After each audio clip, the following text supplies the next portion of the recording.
लिखिए, बिना देखे लिखिए। हैं? सारे पार्ट लिखिए जितने बताए थे, जितने चीज़ें लिखवाई हैं, 4 5 6 पॉइंट लिखवाए थे मैंने, वो सारे पॉइंट लिखिए। कहाँ होता है SN1 मैकेनिज्म, ये लिखिए। ये तो इतना शॉर्टकट में काम चल जाता तो फिर तो बात ही क्या थी। अपने आप लिखना है।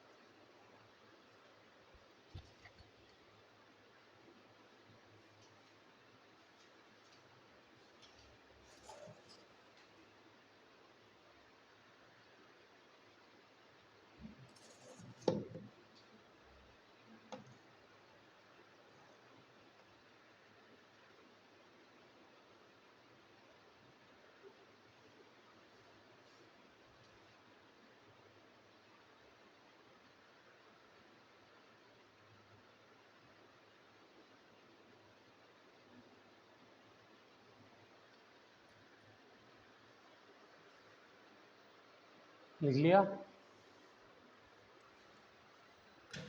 पहला पॉइंट क्या था? Rate of reaction directly proportional होता है एल्काइल हैलाइड, सॉल्वेंट के से कोई लेना देना नहीं। दूसरा पॉइंट क्या था? इसीलिए ये यूनिमॉलिक्यूलर है, क्योंकि rate determining step, one molecule is involve.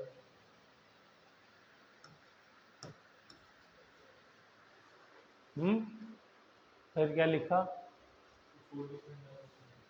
तीसरा क्या? तीसरा मैंने लिखा था शायद कार्बो कैटायन इज फॉर्म। ठीक है। अब कार्बोकैटायन जब भी बनेगा कहीं पे, एज ए इंटरमीडिएट लिखो, एज एन इंटरमीडिएट। जब भी कार्बोकैटायन बनेगा तो क्या होगा? ये भी बात बता चुका हूँ, एक बार नहीं 10वीं बार बता चुका हूँ। वहां पे हमें देखना होगा कि रीअरेंजमेंट पॉसिबल और नॉट। अगर पॉसिबल होगी तो रीअरेंजमेंट कराएंगे। ठीक है, ज़्यादा स्टेबल कार्बोकैटायन बनना होगा। कैसे होता है रीअरेंजमेंट? हाइड्राइड शिफ्ट हाइड्रोजन, या मिथाइल शिफ्ट, या फिनाइल शिफ्ट। ठीक है, ओके, वेरी गुड। फिर चौथा पॉइंट, सॉल्वेंट कौन सा लेते हैं? Polar protic.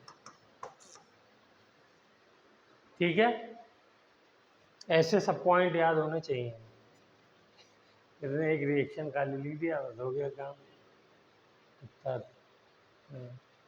देखो, पोलर प्रोटिक सॉल्वेंट क्या करता है? ये बॉन्ड है, पोलर बॉन्ड है। पोलर प्रोटिक सॉल्वेंट या पोलर सॉल्वेंट भी क्या करता है? इसके बीच के फोर्सेस को, इनके बीच का जो आयनिक फोर्स है उसको कम कर देता है। क्या करता है? Decreases the force of attraction between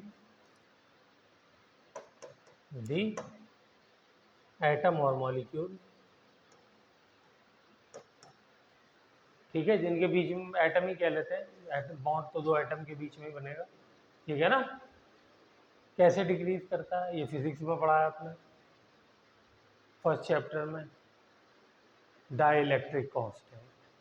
क्या होता है, डाइलेक्ट्रिक कांस्टेंट अगर हम दो चार्जेस के बीच में डालते हैं तो उनके बीच का फोर्स कम कर देता है। याद आ रहा है?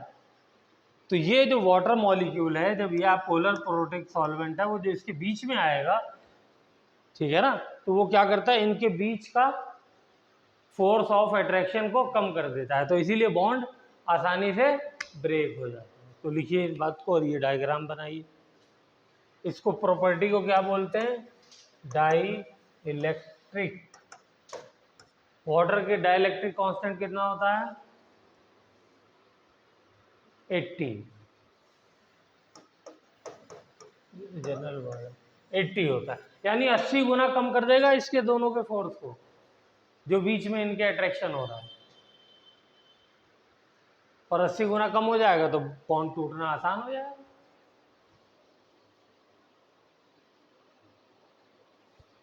हो गया। एक लास्ट पॉइंट बताया था पांचवा, अगले पेज पे चलते हैं। क्या बताया था वो, स्टीरियो केमिस्ट्री भी हमें देखनी होगी प्रोडक्ट की। स्टीरियो केमिस्ट्री कब देखी जाती है, जब कंपाउंड ऑप्टिकली एक्टिव होता है तब। आया समझ में? और ऑप्टिकली एक्टिव होने के लिए क्या जरूरी है, उसके अंदर कायरल सेंटर होना चाहिए। ऑर्गेनिक केमिस्ट्री पढ़ रहे हैं तो कायरल कार्बन होना चाहिए, ठीक है। और कायरल सेंटर कब होता है, मान लीजिए मैंने कंपाउंड दिया ये CH3 CH3 PHCl। क्या ये स्टीरियो केमिस्ट्री यहाँ देखेंगे, यहाँ पे स्टीरियो केमिस्ट्री देखनी है, नहीं देखनी। क्यों? क्योंकि इसमें चारों ग्रुप डिफरेंट नहीं है। सॉरी, ये वाला तो मुझे डिफरेंट बनाना ही था, Cl है, लेकिन दो मिथाइल एक जैसे हो गए, तो ये स्टीरियो केमिस्ट्री शो नहीं करेगा। इसका प्रोडक्ट ना ये ऑप्टिकली एक्टिव है, ना इसका प्रोडक्ट ऑप्टिकली एक्टिव होगा। लेकिन अगर यहीं पे ये लग जाता CH3HPHBr, तो ये ऑप्टिकली एक्टिव हो गया। ऑप्टिकली एक्टिव हो गया तो क्या बनाएगा, ये CH3HPH और ये प्लेनर मॉलिक्यूल बन गया। अब यहाँ पर क्या होगा, मान लीजिए वाटर ने आकर के अटैक करना है H2O ने, तो वो अटैक ऊपर से भी कर सकता है और नीचे से भी कर सकता है, ठीक है। और जब ऊपर से अटैक करेगा, यानी जिस साइड से, मान लो Br ऊपर से ही निकला है, हम मान लेते हैं, नीचे से भी आप मान सकते हो, उसमें कोई प्रॉब्लम नहीं। तो प्रोडक्ट जो बनेगा वो क्या बनेगा, सॉरी H को मैं ऐसा करता हूँ, ऊपर लिखता हूँ, इसकी भी वजह है, ठीक है। और ये हो गया मेरा OH, ठीक। अब इसकी दूसरा प्रोडक्ट भी बनेगा, तो यहाँ पे आपको ये मेंशन करना होगा कि दो प्रोडक्ट बनना है, इसमें मेंशन करने की ज़रूरत नहीं है, ठीक है। तो दूसरा प्रोडक्ट क्या बनेगा, OH। आप इसको फटाफट बिना देखे कर डालिए, फिर जब सब बात समझ में आ गई है तो स्टीरियो केमिस्ट्री वाले टॉपिक पॉइंट में फिर दोबारा से लिखिए, ये कार्बोकटायन वाला, सॉल्वेंट वाला सब दोबारा लिखिए, क्योंकि कुछ पॉइंट एक्स्ट्रा बताए मैंने।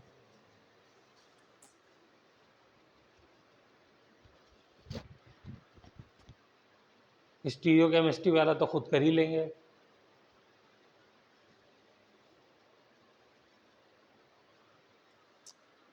हम्म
हो गया, चले। तो ये हो गया। अब हम लोग इसी के बारे में पढ़ेंगे कि रेट ऑफ रिएक्शन अगर हमें बढ़ाना है तो क्या क्या करना पड़ेगा। तो लिखिए factors affecting rate of reaction in SN1 reaction. Factors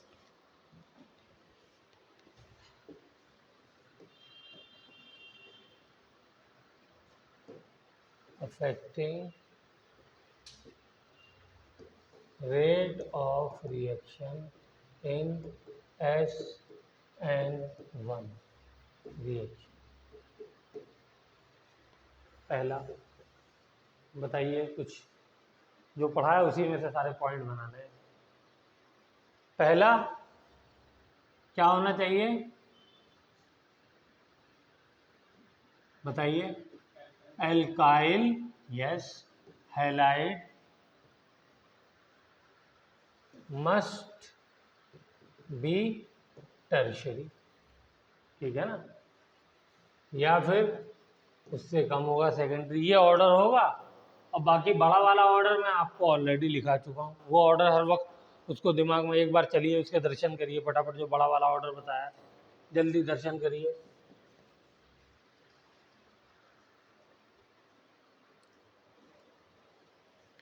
कहाँ गया वो?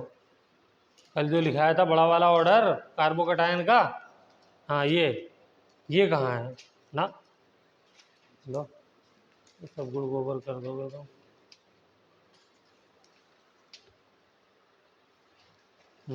और चलो,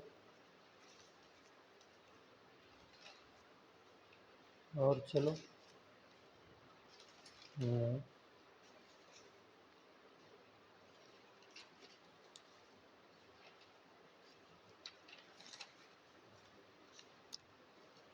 कल लिखाया था परसों लिखाया था? ढेर सारे कंपाउंड लिखाए थे, 7-8 का ऑर्डर बनाया था यार। मिल गया तुम्हें? हाँ ये वाला, ये देखो, ये वाला कहाँ है ये?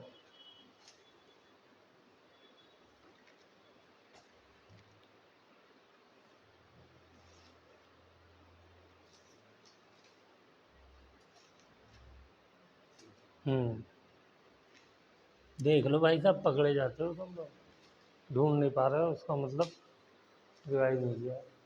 तो जो ऑर्डर दिया है, अगर वो ऑर्डर जो है में होगा, कार्बोकटायन बन रहा होगा, तो उसका रेट ऑफ रिएक्शन ज़्यादा होगा, ठीक है। चलिए दूसरा, लीविंग ग्रुप। लीविंग ग्रुप का ऑर्डर बताओ जल्दी से, क्या होगा? अल्काइल तो ग्रुप सेम है, लेकिन लिविंग ग्रुप डिफरेंट है, तो भी बताया था मैंने। मान लो अल्काइल ग्रुप सेम है, तो सबसे ज़्यादा ऑर्डर किसका होगा?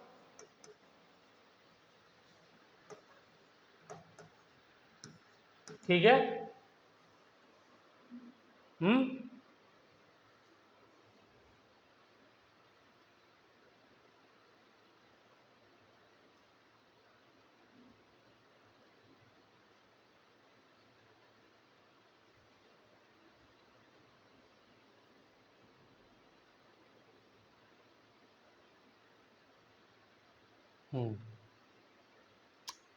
तीसरा पॉइंट भी लिख लेते हैं।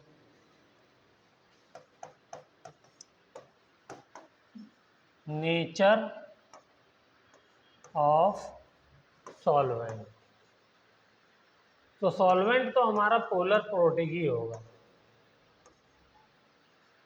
मैंने 3-4 एग्जाम्पल लिखे थे, जल्दी जल्दी बताइए कौन कौन से थे वो। एक था वाटर, दूसरा था चलिए ये वाला एक तो इथाइल अल्कोहल लिखा था, और तीसरा लिख लेते हैं एसिटिक एसिड। ये सब पोलर प्रोटिक है, सब प्रोटॉन देंगे, पोलर भी है प्रोटॉन भी देंगे, ठीक है। इनका डाइलेक्ट्रिक कांस्टेंट लिखना है, इसलिए मैंने ये लिखा। इसका होता है 80, इसका होता है अराउंड 40 और इसका होता है 5। ठीक है, वही रिएक्शन कराना है, पानी की मौजूदगी में कराओगे तो ज़्यादा फास्ट हो जाएगा। क्यों? बॉन्ड जल्दी तोड़ देगा ये। अल्कोहल की प्रेजेंस में कराओगे थोड़ा देर में होगा। ठीक है, आधा हो जाएगा रेट, बल्कि और भी ज़्यादा हो जाएगा। रेट और भी फैक्टर्स पे डिपेंड करता है। और एसिटिक एसिड में कराओगे तो और स्लो हो जाएगा रिएक्शन। चलिए,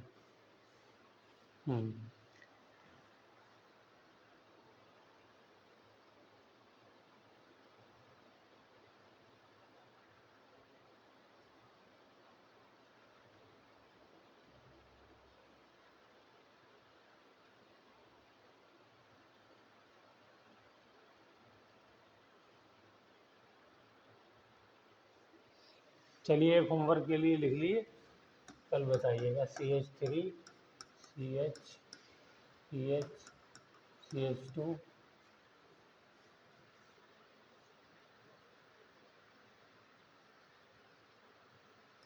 CH3 Br। ठीक है, H2O की प्रेजेंस में इसके प्रोडक्ट बनाने हैं।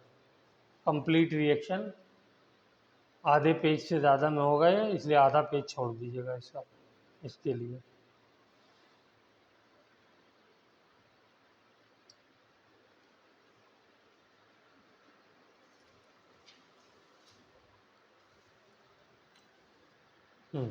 अब हम लोग आते हैं नेक्स्ट SN2 रिएक्शन की।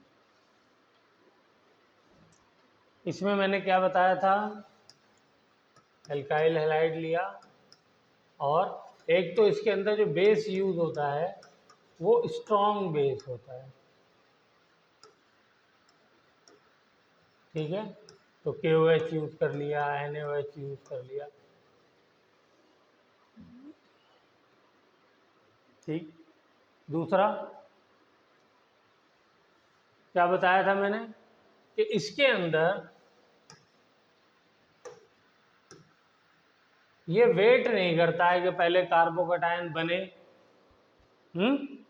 फिर उसके बाद में अटैक करूंगा, बल्कि इतना स्ट्रांग होता है फौरन जाकर के अटैक कर देता है, बेसब्रा जिसको कहते हैं। तो ये हो गया HO, ये इधर बॉन्ड बनना शुरू और इधर बॉन्ड बनना, ब्रेक होना शुरू।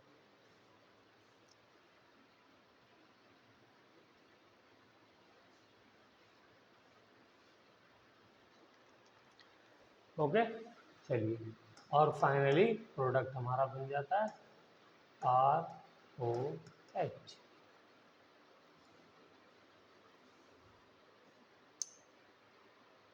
तो इसके अंदर अगर ये कायरल कार्बन है तो हमेशा प्रोडक्ट कैसा बनेगा, अपोजिट ज्योमेट्री वाला, है ना, इनवर्जन वाला। तो इसके अंदर हमेशा प्रोडक्ट जो बनेगा एक तो इनवर्जन बनेगा। ओके, अब आइए दूसरी बात देखते हैं। CH3 thrice CBr, CH3 twice CHBr, CH3Br। Strong base ले लिया मैंने सब में। इसमें तो जो है वो SN2 रिएक्शन होगा ही नहीं। ठीक है, इसके अंदर हो जाएगा, इसके अंदर भी हो जाएगा। सोचिए 30 सेकेंड का टाइम है कि ऊपर वाले में SN2 रिएक्शन क्यों नहीं होगा और नीचे वालों में हो जाएगा। नीचे वाले में जो लास्ट वाला है इसमें फास्ट होगा। अगर ऑर्डर पूछें तो इसमें फास्ट होगा। क्या रीज़न हो सकता है, थोड़ा दिमाग लगाइए। जो हमने पढ़ा है अभी तक उसी में से है।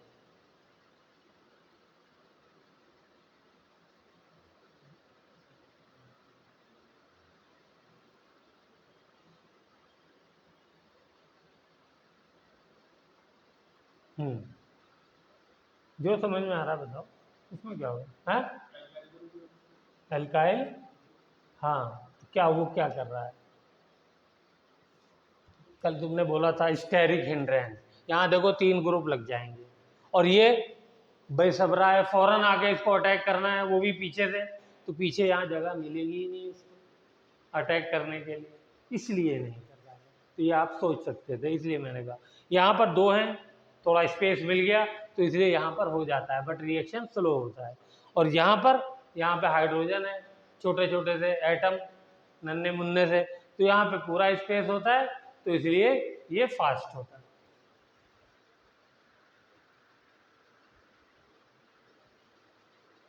ये क्या हो जाएगा? वेरी फास्ट, SN2, यहाँ पे स्लो, लेकिन SN2 हो जाएगा, और यहाँ पे SN2 होगा ही नहीं। ये वाला रिएजेंट ले लिया है तब भी नहीं होगा, आप कोई भी रिएजेंट ले लो SN1 ही होगा, ठीक है।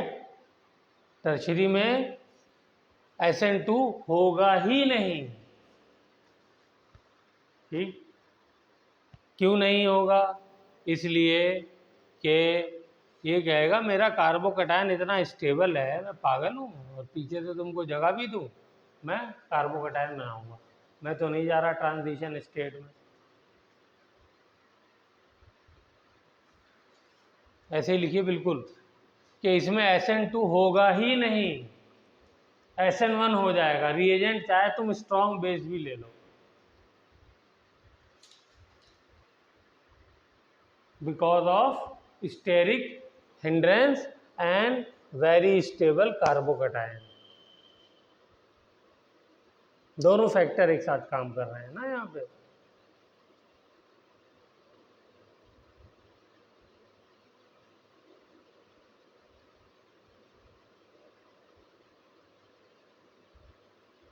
और यहाँ पर क्या हो जाएगा इस वाले केस में? थोड़ा सा इसने स्पेस मार्जिन छोड़ दिया है और आपने बेस स्ट्रॉन्ग ले लिया है, तो ये SN2 रिएक्शन फिर शो कर देगा, ठीक है। लेकिन वही आप ये ना लेते, पानी आ जाता है इसकी जगह, तो ये SN1 शो करता। तो इसके लिए आगे लिख लीजिए, अगर यही इसके साथ ये कौन सा वाला कार्बन है? सेकेंडरी, ये टर्शरी, ये प्राइमरी।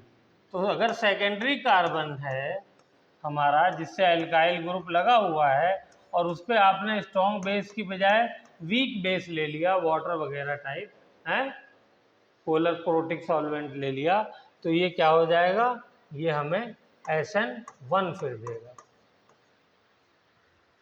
स्ट्रॉन्ग बेस ले लिया तो इस रिएजेंट पे डिपेंड कर रहा है सेकेंडरी वाले, स्ट्रॉन्ग बेस लिया तो SN2 दे दिया, वीक लिया तो SN1 दे दिया।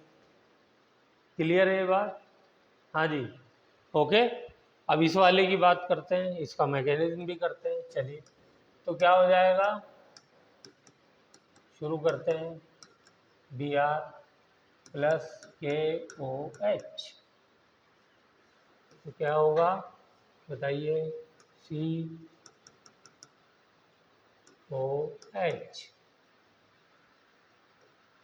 H,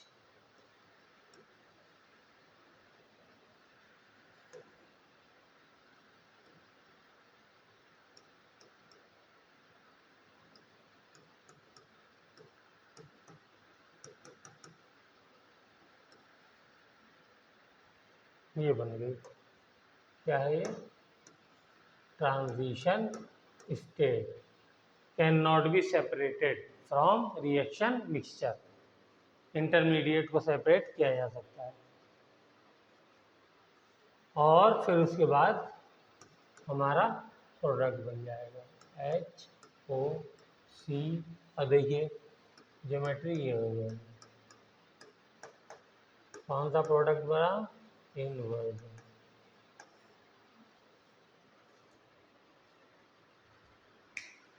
ठीक है, तो ये प्राइमरी के लिए।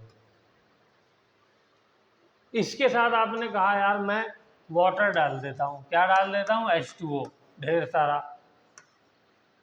है, पोलर प्रोटिक सॉल्वेंट, तो क्या ये देगा SN1? इसने SN2 तो दिया। ये वाला रेट डिटरमाइनिंग स्टेप है, एक ही स्टेप है तो यही होगा रेट डिटरमाइनिंग स्टेप। ये SN2 नहीं देगा, सॉरी उल्टा बोल दिया, SN1 नहीं देगा, चाहे तुम कितना भी पानी डालो। क्यों नहीं देगा? इसलिए कि इसका कार्बोकैटायन ही नहीं बनना चाहेगा ना, वो है ही इतना कम स्टेबल, वो चाहेगा ही नहीं कि मैं बनूं, ठीक है ना, क्योंकि लीस्ट स्टेबल कार्बोकैटायन है वो। इसलिए यहां पे रिएजेंट बदलने से प्रोडक्ट पे चेंज नहीं आएगा, यहां पर SN2 ही मिलेगा, यानी CH सॉरी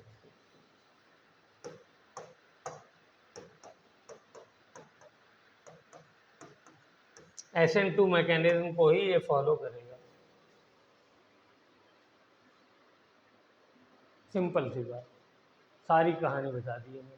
सेकेंडरी वाला दोनों देगा, वो रिएजेंट पे डिपेंड करता है। प्राइमरी वाला हर हाल में SN2 देगा, टर्शरी वाला हर हाल में SN1। खत्म हो गई कहानी। चलिए अब इसके पॉइंट्स लिख लेते हैं। पहला क्या है, ये बाई मॉलिक्यूलर है, इसीलिए तो नाम इसका SN2 है। बाई मॉलिक्यूलर बताओ कैसे है, और rate of reaction directly proportional है एल्काइल हैलाइड और KOH के, दोनों की कंसंट्रेशन पे डिपेंड कर रहा है, ठीक है ना। दूसरा सॉल्वेंट के बारे में लिखिए। सॉल्वेंट यहाँ पे यूज होता है पोलर सॉल्वेंट, बस खाली पोलर लिख लीजिए, प्रोटिक वर्ड नहीं आएगा, खाली पोलर आएगा। तो यहाँ पे बाई मॉलिक्यूलर है, रेट ऑफ रिएक्शन दोनों पे डिपेंड करता है, और सॉल्वेंट जो है वो पोलर होना चाहिए। तो एग्जाम्पल में लिख लीजिए CH3 C double bond O CH3, इसका नाम बता सकते हो?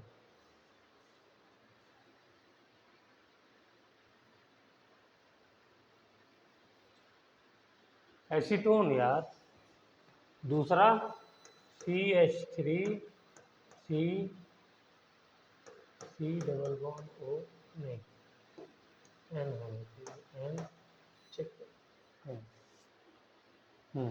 ठीक, CH3, ये कहलाता है डाई मिथाइल फ्यूरेन, इसको शॉर्ट में बोलते हैं डाई मिथाइल फ्यूरेन, DMF। ये भी पोलर सॉल्वेंट है।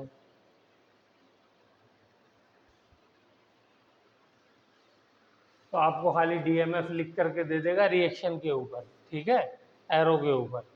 तो ये आपको समझ में आ जाना चाहिए, ये पोलर सॉल्वेंट है, और वो SN1 मैकेनिज्म, अगर प्राइमरी है तो SN1 मैकेनिज्म देगा, और सेकेंडरी में सबसे ज़्यादा याद रखना वो दोनों दे देता है। तो वहाँ पे ये सॉल्वेंट कौन सा लिखा हुआ इसके ऊपर डिपेंड करेगा प्रोडक्ट, ठीक है। एक और लिख लो, di methyl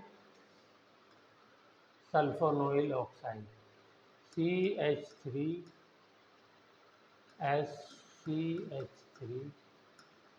double bond sulphonyl oxide, DMF, dimethyl sulphonyl oxide.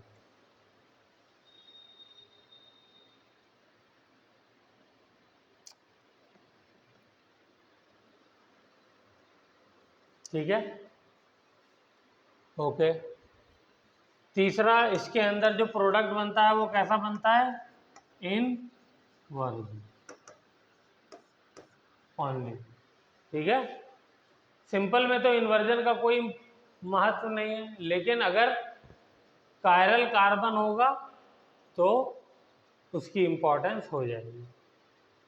कोई ऐसा कायरल कार्बन बना सकते हो जिसमें हिंड्रेंस भी ना हो, स्टीरियो केमिस्ट्री। चौथा पॉइंट स्टीरियो केमिस्ट्री बनाओ।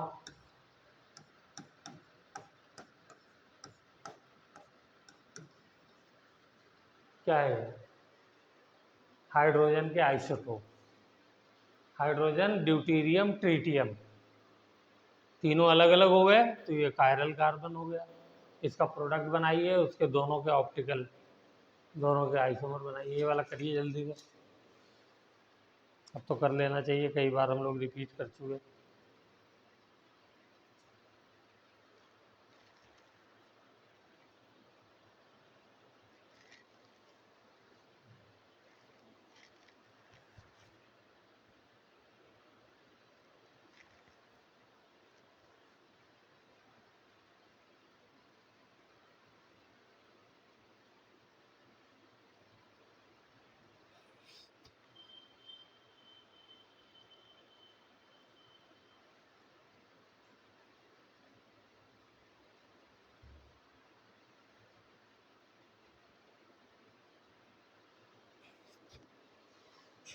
बन गया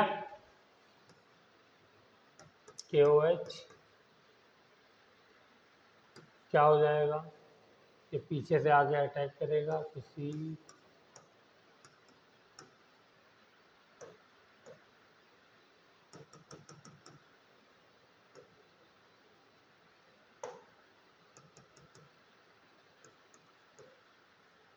ये ट्रांजिशन स्टेट हो गई।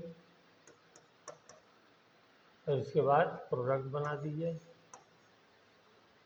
क्या प्रोडक्ट बन जाएगा?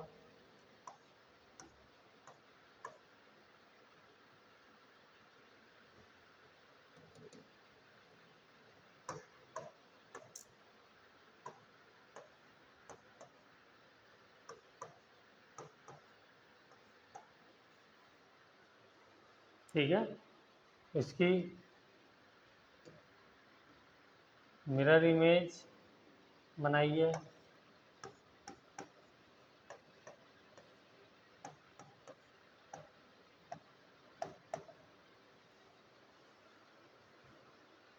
तो अगर ऑप्टिकली एक्टिव कंपाउंड होगा तो उसके दो प्रोडक्ट बनेंगे, और ये भी एक्सोथर्मिक रिएक्शन है।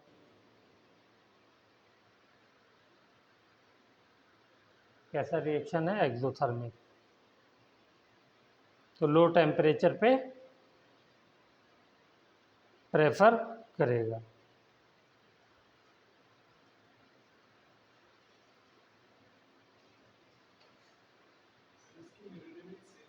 हाँ, सॉरी, गलत बना दी, इधर आएगा ना।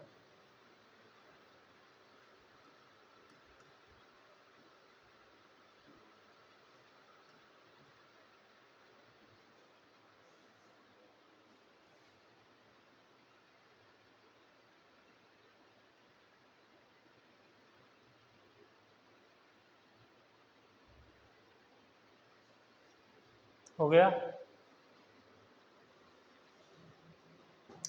चलिए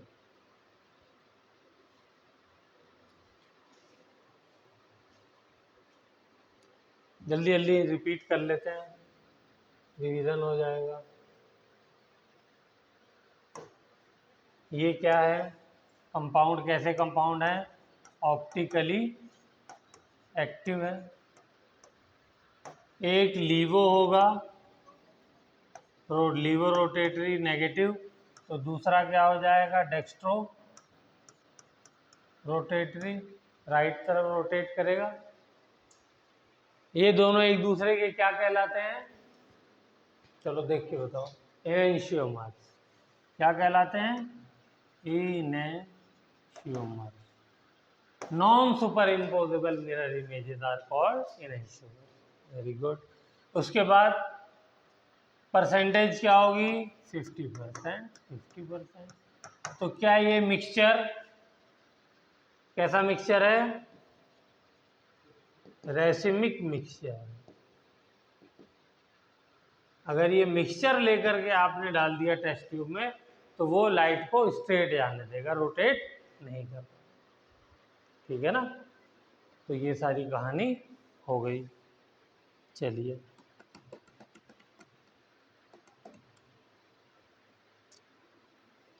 तो अब हम लोगों का यहाँ पे SN1 SN2 खत्म हो गया।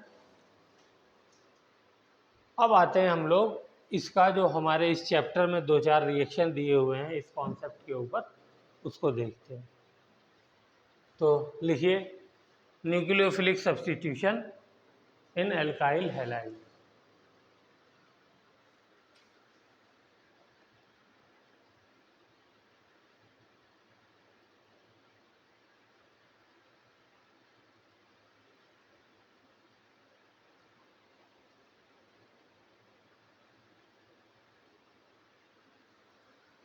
ठीक है, तो कोई भी एल्काइल हैलाइड ले लीजिए, इसका रिएक्शन कराइए एक्वस KOH से और एक्वस NaOH से। ठीक है, और एक्वस AgOH से प्रोडक्ट क्या मिलने वाला है? न्यूक्लियोफिलिक सब्स्टिट्यूशन होगा और X रिप्लेस हो जाएगा अल्कोहल से।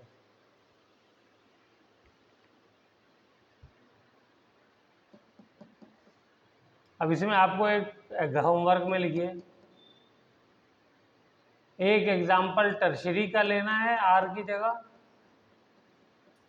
एक सेकेंडरी का लेना है और एक प्राइमरी का लेना है होमवर्क में, और स्पेस छोड़ दीजिए, आधा पेज लगेगा। टर्शरी में कोशिश करिएगा कि स्टीरियो केमिस्ट्री वहाँ पर इन्वॉल्व हो। ठीक है, और प्रोडक्ट बताइए। टर्शरी कौन सा वाला लेना है? कायरल सेंटर वाला।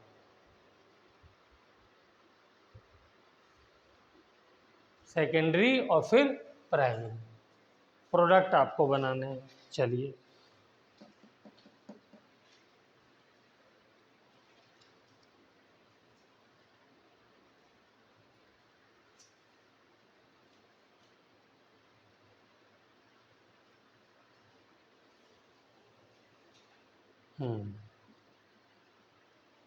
एक बहुत इंपॉर्टेंट नेम रिएक्शन है, लिखिए विलियमसन सिंथेसिस। स्पेलिंग लिख लेते हैं।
ये क्या है, पहले इसको समझते हैं। ROH अल्कोहल, इसका आपने सोडियम मेटल के साथ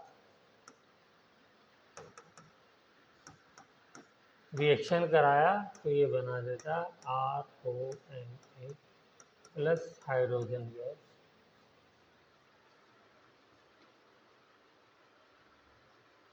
इसको कहते हैं सोडियम सॉल्ट ऑफ एल्कोक्साइड।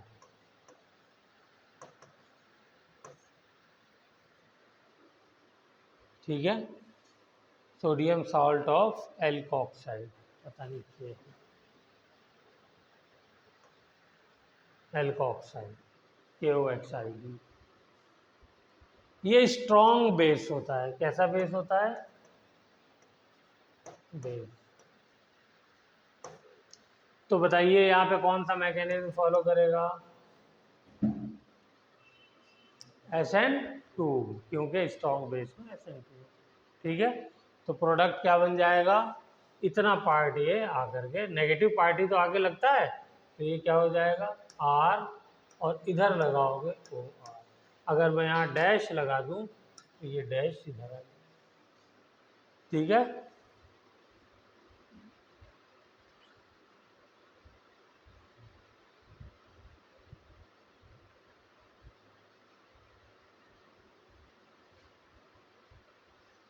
ये कंपाउंड देखा है इससे पहले? कुछ याद आ रहा है क्या होता है? Ether, yes, ether. दो अल्काइल ग्रुप के बीच में अगर ऑक्सीजन लगाओ तो उसको ईथर कहते हैं। ये भी पोलर मॉलिक्यूल है। ठीक है, इसकी ज्योमेट्री वाटर जैसी होती है, sp3 हाइब्रिडाइज है। चलिए, अब इसके ऊपर बड़ा क्वेश्चन पूछते हैं एग्जामिनर लोग, तो हम भी बनाते हैं एक आध क्वेश्चन। चलिए बनाते हैं, नेक्स्ट पेज पे बनाते हैं। CH3 Cl plus C2H5ONA। चलिए बनाइए, प्रोडक्ट क्या बनेगा?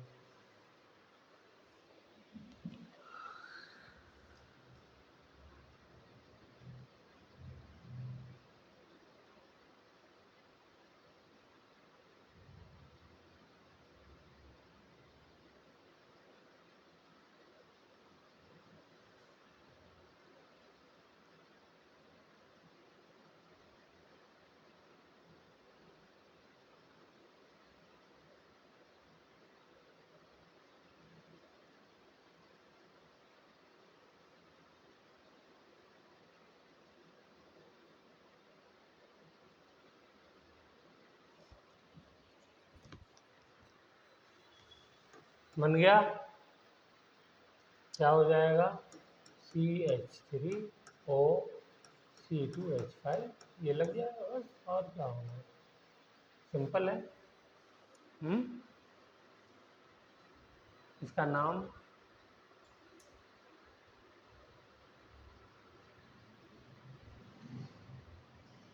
देखिए, नाम कैसे देते हैं ईथर को, लिख लीजिए इसको भी, ईथर, नेमिंग ऑफ ईथर कैसे करते हैं।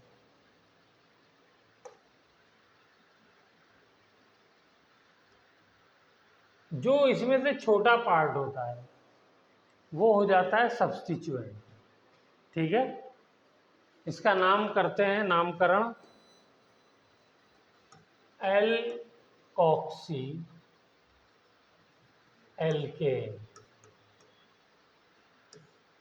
ठीक है, एल्कोक्सी एल्केन। ठीक है, तो ये क्या हो जाएगा? छोटा कार्बन, कम कार्बन वाली चेन ये, तो ये हो जाएगा मीथॉक्सी ईथेन। क्लियर हुआ? तो लिखा ना? चलो,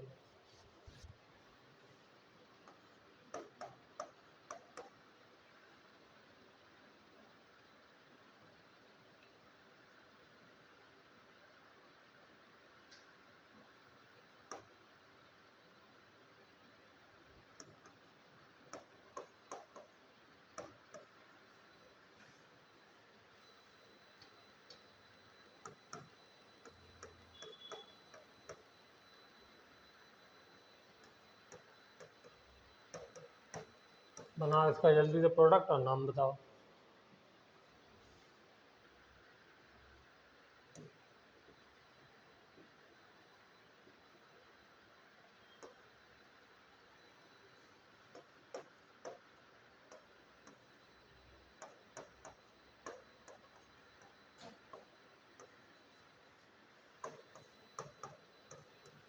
दोनों का बनाइए।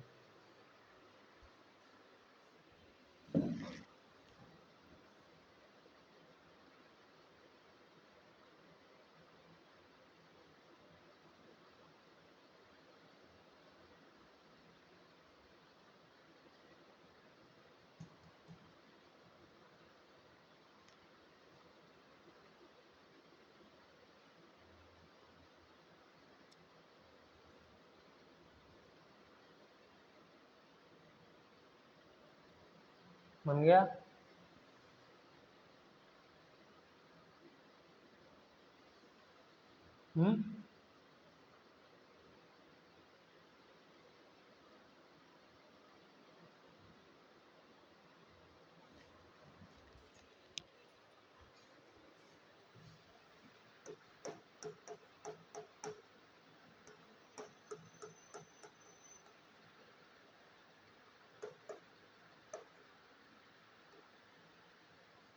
इसमें तो यही बनेगा।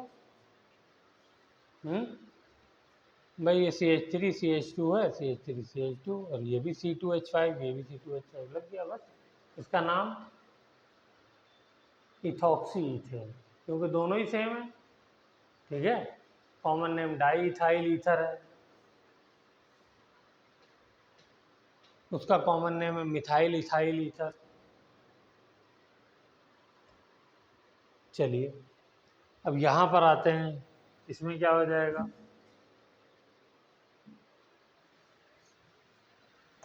C2H5O और CH3CH3।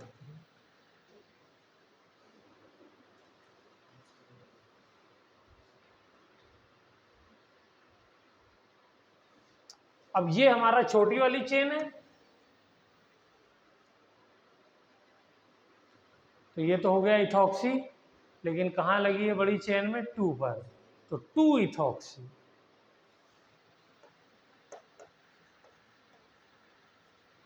प्रोपेन,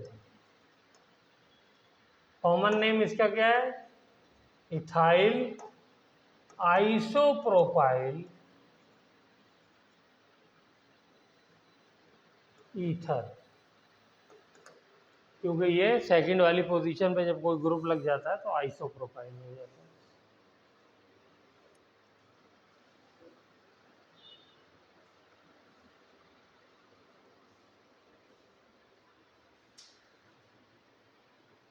चलिए ये दोनों तो कर दिए, अब आगे चलते हैं।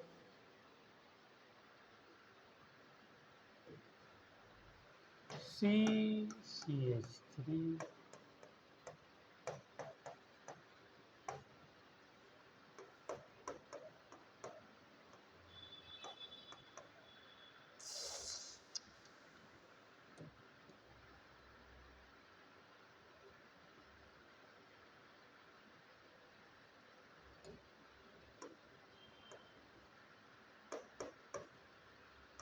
चलो इसका प्रोडक्ट बनाओ।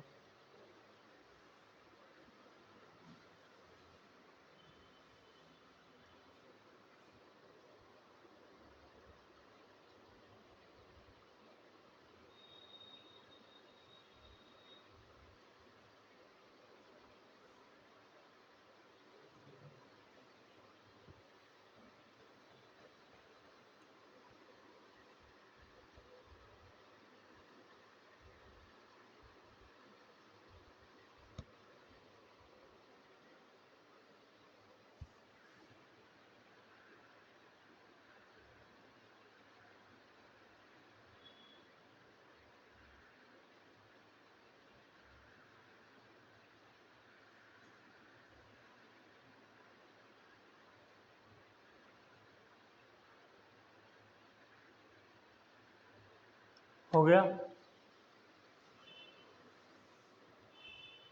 यहाँ पे कोई रिएक्शन नहीं है। क्यों नहीं होगा, स्टेरी चल रहा है,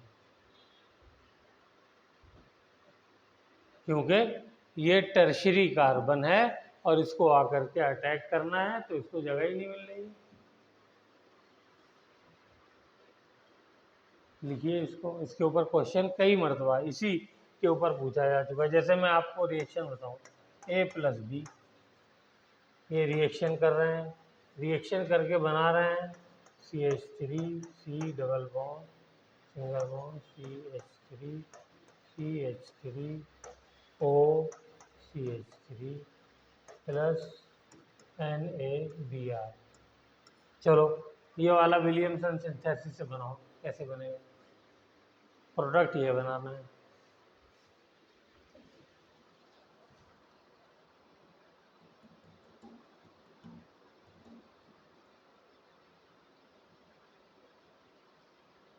कम से कम 10 बार आया होगा ये सेम क्वेश्चन है, बोर्ड में भी पूछा जा सकता है, अगर अच्छा क्वेश्चन पूछेगा तो पूछ लीजिए। यस, बनाना नहीं, ये बताना कि ए और बी क्या होंगे कि वो बन जाए। ए और बी बताना है, प्रोडक्ट वो बनना है।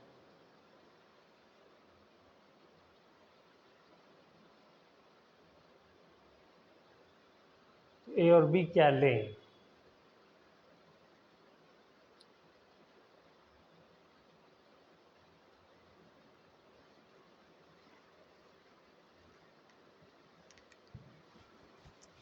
तो स्टेरिक हिंड्रेंस किसमें कम होनी चाहिए?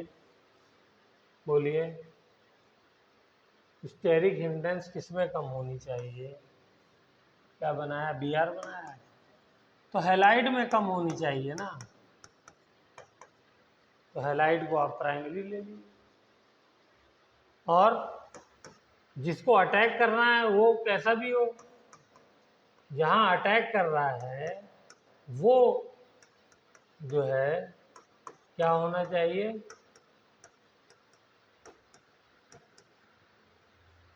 प्राइमरी होना चाहिए। ये आप ये वाला ले लीजिए, sodium salt of tertiary butoxide. अब ये जब आकर के अटैक करेगा तो ये पीछे से आ रहा है, अटैक कर रहा है, उसके रिंग की वजह से कोई फर्क खास नहीं पड़ेगा। हाँ, तो फिर तो अटैक इसको करना पड़ेगा, फिर यहाँ एने करना पड़ेगा, फिर वही अटैक करेगा तो वही वाली ऊपर वाली प्रॉब्लम आ जाएगी सेम। यही रिएक्शन अगर मैं यहाँ पे Br कर देता, यहाँ पे ONa कर देता तो हो जाता, ठीक है ना। तो एल्काइल हैलाइड कौन सा होना चाहिए विलियमसन सिंथेसिस में? प्राइमरी होना चाहिए। सेकेंडरी में भी रिएक्शन स्लो होता है, तो ये लिख लीजिए। इन विलियमसन सिंथेसिस एक तो इम्पॉर्टेंट बात क्या है, ये न्यूक्लियोफिलिक सब्स्टिट्यूशन SN2 फॉलो करता है, और SN2 फॉलो करता है तो प्राइमरी ही होना चाहिए, क्योंकि ये वाला तो रिएजेंट की तरह काम कर रहा है। जैसे वहाँ KOH हमने देखा था, हैं, ये भी वही है, बेस है, स्ट्रॉन्ग बेस। एल्काइल हैलाइड कैसा होना चाहिए? हमने वहाँ लिखवाया प्राइमरी होना चाहिए, तो प्राइमरी आपको एल्काइल हैलाइड लेना चाहिए, ठीक है। चलिए, ओके, चलिए फटाफट, और अब छोटे छोटे रिएक्शन रह गए सब्स्टिट्यूशन के, वो कर लेते हैं। मान लीजिए मैंने ले लिया RX और इसका रिएक्शन कराया KCN से, तो ये प्रोडक्ट दे देगा RCN। क्या नाम है?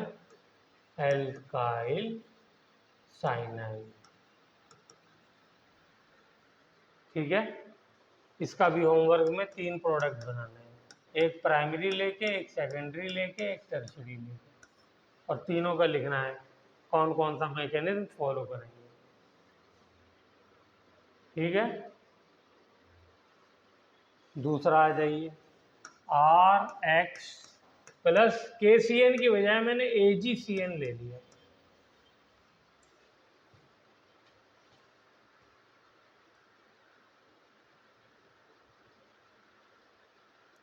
तो यही प्रोडक्ट रिएक्शन जो है ऐसा हो जाएगा RNC,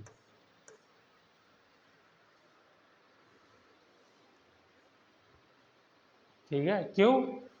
ये क्या कहलाता है? जब N की तरफ से बॉन्ड बनाता है, ये तो साइनाइड और ये आइसोसाइनाइड, तो ये क्या हो जाएगा? एल्काइल आइसोसाइनाइड,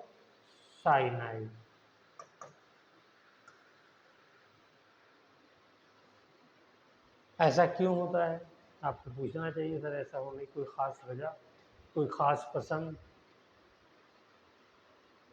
तो मैं कहता कि यस, या ये कहता कि सिलेबस के बाहर की चीज़ है।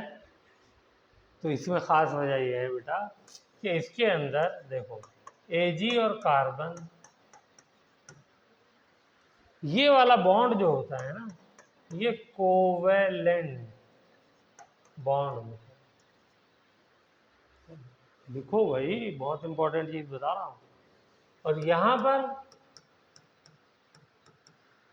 ये बॉन्ड जो है, ये आयनिक बॉन्ड है।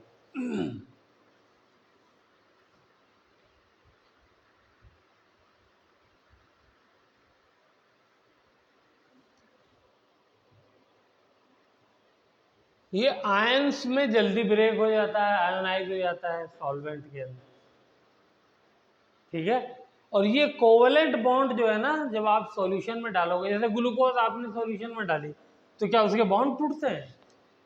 नहीं, उसके अंदर जो मॉलिक्यूल होते हैं, OH ग्रुप होते हैं, वो जाकर के वाटर के साथ बॉन्डिंग कर लेते हैं, हाइड्रोजन बॉन्डिंग, उसकी वजह से वो डिजोल्व हो जाता है। लेकिन जब आप NaCl डालते हो तो Na और पॉजिटिव और Cl नेगेटिव आयोनाइज हो जाता है। तो यहाँ पे आयोनाइज जो है, ये आयन फॉरन हो जाते हैं। हो जाने की वजह से क्या होता है कि ये कार्बन वाली साइड से ही आकर के इस पे खट से अटैक कर देता है। बात क्लियर हुई ये वाली? अभी मैं लिखवा देता हूँ, चलिए। लेकिन यहाँ पे क्या होता है, ये कोवेलेंट होने की वजह से ये बॉन्ड टूटता नहीं है। अब रीज़न क्या है कि सर ये क्यों कोवेलेंट है, ये क्यों आयनिक है? तो इसके लिए बॉन्डिंग चैप्टर का फैजान रूल पढ़ना पड़ेगा, ठीक है। Ag जो होता है, ये होता मेटल है लेकिन कोवेलेंट बॉन्ड होता है, ओके। खैर, तो ये जब तक ब्रेक हो उससे पहले ये अपना लोन पेयर लेकर के इसके पास पहुंच जाता है, नाइट्रोजन, और बॉन्ड बना लेता है। इस वजह से नाइट्रोजन की तरफ से बॉन्ड बन जाता है, ठीक है। तो इसलिए आइसोसाइनाइड, ओके। तो लिख लिया रिएक्शन। तो अब इसमें यही पॉइंट लिख लीजिए, Ag carbon bond is covalent bond, और ब्रैकेट में लिख लीजिएगा फैजान रूल।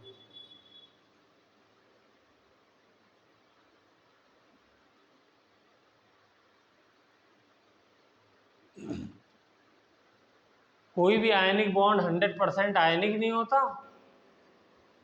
ठीक है। कुछ ना कुछ उसमें कोवेलेंट कैरेक्टर होता है। वो उसके कई पॉइंट्स होते हैं कि किन किन चीज़ों से कोवेलेंट कैरेक्टर कम होता है, बढ़ता है। तो जिन चीज़ों से कोवेलेंट कैरेक्टर बढ़ता है, इसके अंदर सबसे टॉप पर होते हैं वो सारे, इसलिए ये ज़्यादातर कोवेलेंट ही बॉन्ड बनाते हैं, ओके। और इसके अंदर जो है वो आयनिक होता है, KCN के अंदर बॉन्ड जो होता है वो आयनिक होता है, इसलिए आयंस में ब्रेक हो जाता है, तो कार्बन की तरफ से जाकर के फौरन अटैक कर लेता है। अच्छा, CN जो होता है, ये एम्बीडेंटेट होता है। एम्बीडेंटेट मतलब वो लिगेंड, या वो कह लीजिए, अभी फिलहाल लिगेंड वर्ड टफ हो जाएगा आपके लिए, न्यूक्लियोफाइल। न्यूक्लियोफाइल क्या होता है? जिसमें नेगेटिव चार्ज हो, तो CN के ऊपर नेगेटिव चार्ज होता है, साइनाइड के ऊपर, ठीक है। तो इसके पास दोनों ऑप्शन होते हैं, यहाँ से भी बॉन्ड बनाने का और कार्बन की तरफ से भी बॉन्ड बनाने का। तो जिनके पास दोनों ऑप्शन होते हैं उसको कहते हैं एम्बीडेंटेट। क्या वर्ड यूज करते हैं? Ambidentate, ambidentate. ये कोऑर्डिनेशन कंपाउंड वाले चैप्टर में हम लोग पढ़ेंगे, ठीक है। ऐसा एक और मॉलिक्यूल होता है NO2, नाइट्रोजन डाइऑक्साइड, ठीक है। तो यही चीज देखो, सेम रिएक्शन को मैं करा देता हूं, बिल्कुल सेम रिएक्शन, RH + KNO2, क्या प्रोडक्ट बनेगा जल्दी से बताओ? RX plus AgNO2 same product बनेंगे। यहाँ पे बनेगा अल्काइल नाइट्रेट और यहाँ पे बनेगा अल्काइल आइसोनाइट्राइल। ठीक है, आइसोनाइट्राइल। अल्काइल तो लिख ही लोगे आप, ये अल्काइल नाइट्रेट।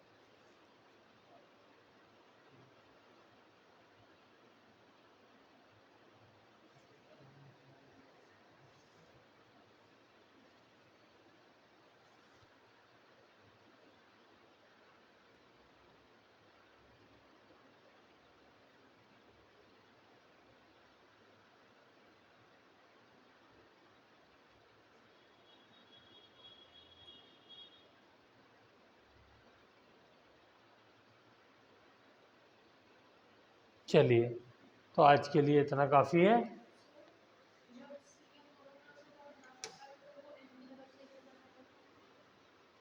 एन की तरफ से कहाँ बनाता है? एन की तरफ तो मजबूरी में बनाया, CN को मौका नहीं मिल पाया इसलिए।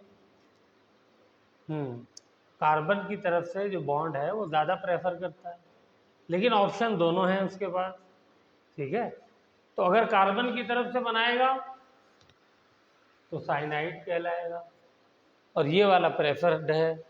लेकिन अगर इस वाले का बॉन्ड ही नहीं टूट पाया Ag के साथ जो बना हुआ है और ये वाली साइड खाली थी और अटैक फौरन, हमला फौरन करना था, तो फिर इधर से हमला हो जाएगा, तो इसलिए नाइट्रोजन की साइड से बॉन्ड बन जाएगा।